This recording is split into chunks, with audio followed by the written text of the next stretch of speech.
만약에 대회에서 우승했어요.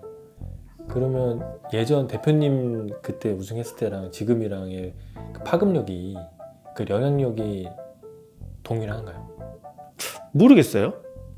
근데 파급력의 차이가 있다고 말할 만한 포인트는 별로 없는 것 같아요. 그러니까 사실 전주현 바리스타 같은 경우는 코로나 때문에 어쨌든 겹쳐가지고 많이 또 우승을 했지만 득을 못 봤다고 생각이 들거든요. 그런 면이 있나?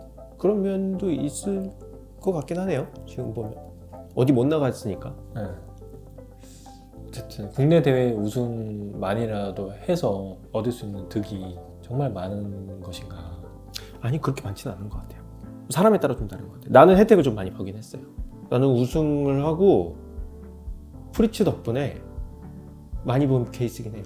근데 그게 아닌 경우에는 그 유통기한이 되게 짧은 경우도 있긴 있는 것 같아요. 어떻게 하냐에 따라 좀 다르긴 할 것 같은데. 만약 우승을 해도 그 넥스트 플랜에 대해서는 또 굉장히 많이 좀 많이 전략적으로 생각해봐야죠. 생각을 해봐야겠네요. 대표님 세대랑 그렇게 나이 차이가 많이 없네요. 지금 세대도. 그럼 그렇죠.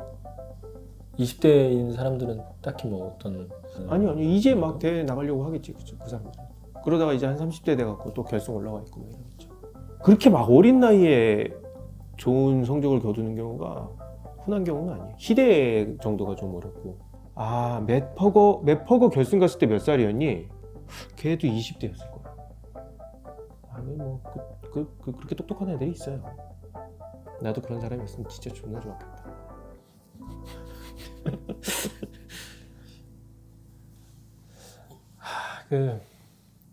그러면 여러 가지 대회들이 있는데 그 중에서 어쨌든 바리스타 대회가 네, 제일 영향력을 더 많이 받을 수 있는. 그렇지 않을까요?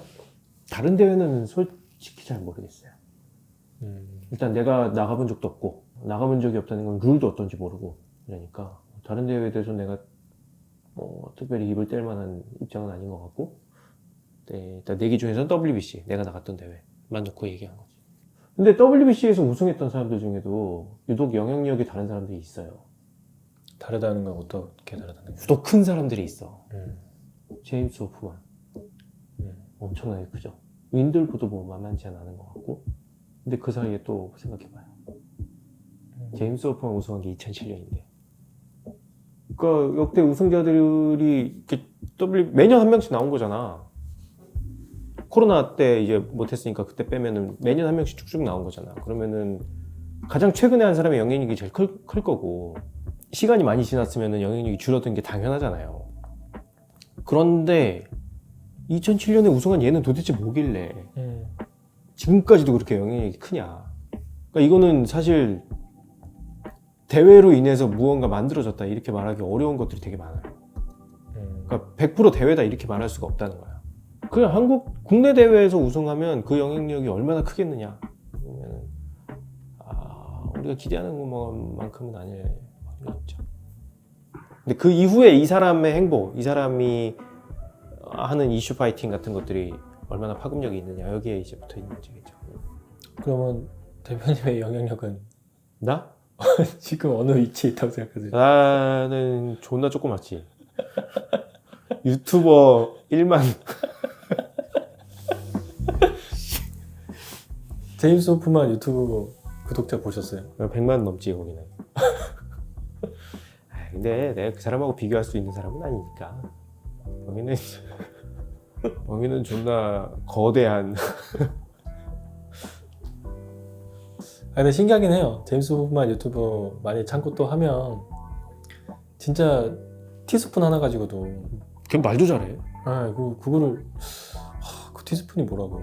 존나 부러워 진짜. 그런 이빨을 가지고 싶다 나도.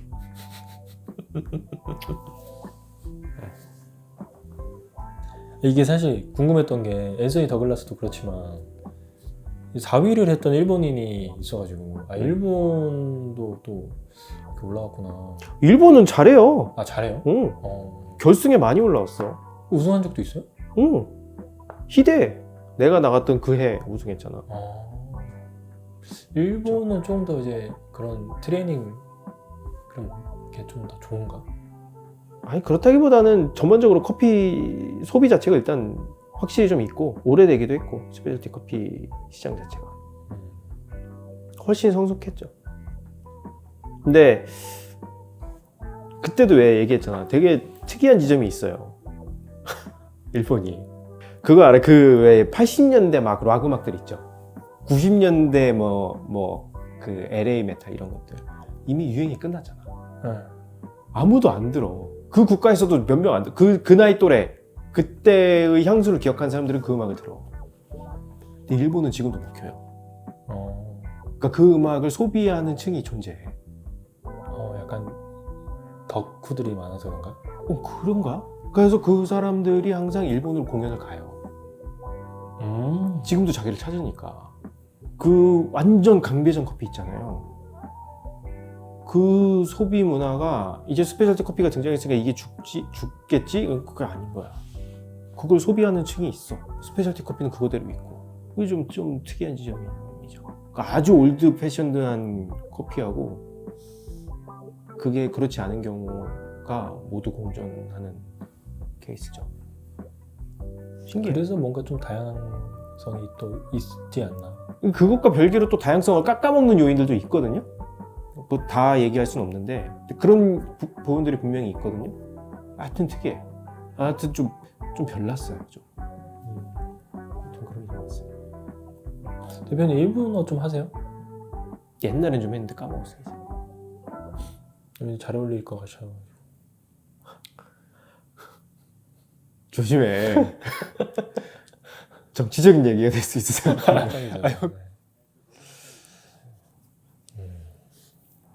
그래서 일본은 히데 이전에도 미키스츠키도 있었고 그 한참 전으로 올라가면은 2006년에도 2등 한 명 있었어요. 그 사람 책도 있는데 한국에 나왔는데 그치? 대만은요? 대만은 별로 없어요. 대만은 오히려 브로스컵에서 그니까요. 국내에서도 브로스컵으로 유명하신 분들 좀 계신가요? 뭐 대회에서 그래도 좋은 성적 거뒀던 사람들은 다들 유명하죠. 이 사람들이 또 자기 컨텐츠가 있는 사람인 경우가 많아서 뭐 유튜브나 이런 데서 활동을 많이 하는 것 같긴 해요. 저처럼 예능 캐릭터는 아니어서 그 사람들은. 대표님이 예능 캐릭터라고요? 저는 막 헛소리도 좀 많이 하고. 아무도 그렇게 생각 안 할 것 같은데. 그렇게 생각할 거야. 혹시 그러면 이번 연도 얼마 안 남았잖아요. 그 내년 계획이나 이런 거 살짝 있으세요? 계획은 없어요. 오픈하고 싶어요. 더 다른 매장. 다른 매장에? 근데 계획이라고 말할 수는 없어요. 아직 계획이 안 돼 있으니까. 생각은? 네, 생각만 하고 있어요. 수도권에? 그럼 좋죠. 그 정도예요. 지금은 뭐 다른 국가? 올해 제가 니카라과를 처음으로 샀는데 내년에 이번에 가보고 방문하거든요. 니카라과. 그렇게 다이렉트 하는 국가를 하나 정도 더 늘려보고 싶다? 그 정도 계획 있고. 베트남 커피에 대해서 어떻게 생각하세요? 관심 없어요. 왜 요즘 베트남에서 수확률이 또 많이 있다고 해가지고. 거의 로부스타야. 거의 로부스타야. 거의. 태국이 오히려 조금 주목도가 있죠. 그 전에 비해서. 태국에 좋은 커피 있다는 얘기가 좀 많더라고. 그리고 인도네시아 얘기 좀 있고. 근데 인도네시아 좀 비싸더라. 가격이. 거기 약간 물가 한국이랑 좀 비슷하잖아요. 그래서 그런가? 하여튼 커피 가격이 좀 비싸더라고요. 거기는. 오히려 태국 쪽이 조금 더 가능성이 있지 않을까? 지금 저희가 보기에는 베트남보다는. 그거 아니면 매장 하나 더 오픈하고 싶다. 웬만하면 하고 싶은데 모르죠. 내년 상황을 봐야 돼. 근데 내년에 커피 가격은 조금 떨어지는 느낌이잖아요. 근데 내년에 경기는 좀 더 안 좋아진다는 얘기가 많잖아. 맞아요. 실제로 그게 매출에 어떤 영향을 미칠지는 두고 봐야 돼요. 우리는 직격탄 맞으니까.